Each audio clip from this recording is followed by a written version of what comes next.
she will come to the defense when he passed. She'll maybe see, well, okay, he's fine.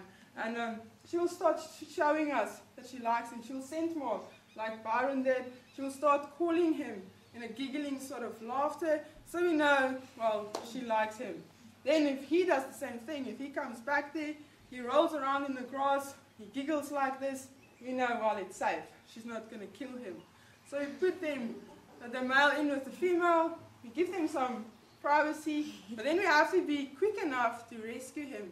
Because the moment they mated, she's going to chase him away. She's going to bite him, scratch him, chase him in the fence. She's very aggressive with him, because now she doesn't need him anymore. She's got what she wanted, now he must be gone. So after about 95 days, if she was successfully impregnated, as much as 6 cubs can be born to one female. Now at our farm, because we want to release most of the cheetahs, we do not take them away from the female. She needs to raise them. She needs to tell them, show them how to be a proper cheetah. But sometimes, like the ambassadors, we get these guys that we need to save because they have medical problems when they're born, or the female neglects them. So she doesn't take care of her babies, like what happened to Byron's litter. So basically Anne also said, well, let's save them, and we started hand raising these guys. So then is when they show you, well, I'm fine with you, I won't eat you if you bring food, my personality stays the same, I'm up for some cuddling, I will listen to your command. So they bond with you like they do with a coalition out in the wild. So Byron here is our celebrity, like I said, because schools know him, kids know him, they love him for this because he's the voice of the other cheetahs that they don't have. Because Anne realized if you breed a lot of cheetahs, that's all good and well, but it can still be a failure because farmers and kids grow up with the impression these guys are too aggressive to keep around, you have to get rid of them, etc. So schools visit here, Byron comes into his classroom, and we speak on behalf of him, and the kids sort of meet him. So they come to him, they touch him, and they go home with this memory, well, I met Byron the cheetah, and he's very impressive, and this is how we can help you guys at the center as well. But Byron doesn't only let people come here, he's not too good to go to them. So a lot of poor areas in this area don't have money to visit our center. But Anne still wants to bring the message to them. So she trained Byron to drive in that Sanyum car at the back. He sits in the back. We drive him to a school and we show them a video, like all the animals in here that you guys are going to see. Byron gets into their classroom, and again, he's got his table there, so he's happy. He jumps on his table, and those kids come up and meet him as well. So now a lot of those guys haven't seen a big cat or wild animal before, so for them it's really extra special. So they come up there, they stroke him, they feel softness of his skin, they hear and feel the cat purring underneath their hand. So they go home and tell their mom and dad, listen, you guys can phone the center here, they will come and capture the cheetah, relocate him somewhere else, no longer a problem. Because if you put out poisons, you kill hyenas and vultures, and that's not fair because they didn't do anything at all to help. Now you guys already helped my education program just by doing the run. The money I got from there, from you guys, we're still going to get, I hope if you're going to pay, that goes into that program. So that pays for Byron to visit schools all around in the provinces, mostly Gauteng, Mpumalanga, and Limpopo, Northwest. But of course, another way we do it is by bringing Byron into his classroom here. So you guys on tour also have opportunity to interact with him. So basically for a group price of 1, 2, maximum of 4 people, 5 people in a group, of 180 Rand.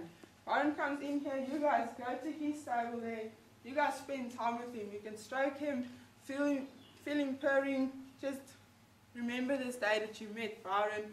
And of course myself and some other guys will be taking the photos, videos, whatever you guys have with you to do this with, and you can actually take it home with you to sort of show your friends and your family that there's someone out there that really cares for the big cats, and then tell them you helped for a poor school to also get this opportunity to do this. So just by sort of an indication, is there any groups that is interested in meeting Byron this morning? Right, you guys are back, 2, 3. Have you guys asked your parents? What you doing? Alright, so I see a few groups that is interested in doing it. Thank you so much. I'm just going to go through the safety precautions before we do bring him in here, and then we will do the payments, and then we'll come spend time with my cheetah. He will come in from the door right there, walk to his table, and jump on it. Then when he lies down, he's going to lie with his tail this side, his head that side. Well, I hope so, but I can't predict it. So when you guys go into him, just enter from the tail side for me. Then all the sharp objects are away from you, and I don't have to start panicking. So when you stand behind him, when you stroke Byron as well, just remember to keep it sort of a firm hand, just on his body, from his shoulder to his hip bone. He's very ticklish on his belly and on his bum. So if you go there, he's going to think you're going to play with him. So when you stop, he'll play with you. And he weighs around 48 kilograms, so it's a real big domestic cat, basically. So, and please make sure that you make him feel you touching him. If you do it too lightly, he's going to think you're a fly. He's going to swat you away with his tail. So then it's also not going to be really correct. So make sure he knows you're touching him. Stroke him nicely. I will take the photographs. When you guys are done, exit from the tail side again. It's very important because Byron's going to watch you go to him. He's going to see you leave. So then he knows there's no one there. He's going to jump on him or scare him or do something silly to him. So he's just going to stay relaxed all the time. Remember, he's going to be purring. This is a happy sound. Do not confuse it with a roar or growl or unhappy sound or dangerous. A lot of people do this. They make sort of funny chirping sounds too to ask for food from the handler. But he has to be cute the whole time, so we don't give in to chirping or anything like that. So while he's purring like that, please just remember he's happy. Don't be scared. The more relaxed you guys are, the more relaxed he's going to be.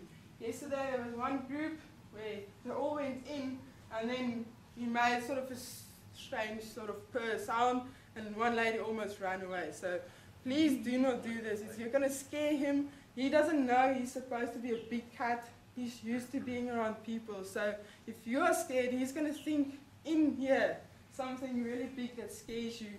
So he's going to get scared. He doesn't know it's actually him. All right. So, we're going to go down to reception. We're going to pay for the tour.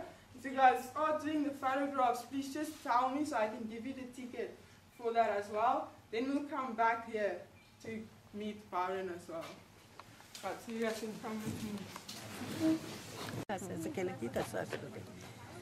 So we should not stroke him just from the shoulder all the way up to the back. Firmly. Firmly. Firmly. Yeah, why not? I have like $2 million in it. Cash. You also have $2 million in here. No, I don't. She has only 1.5 million. We're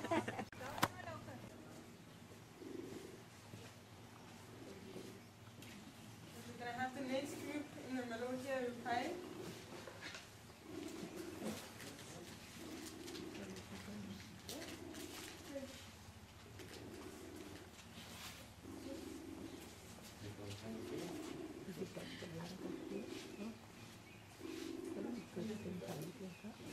It's a group photo.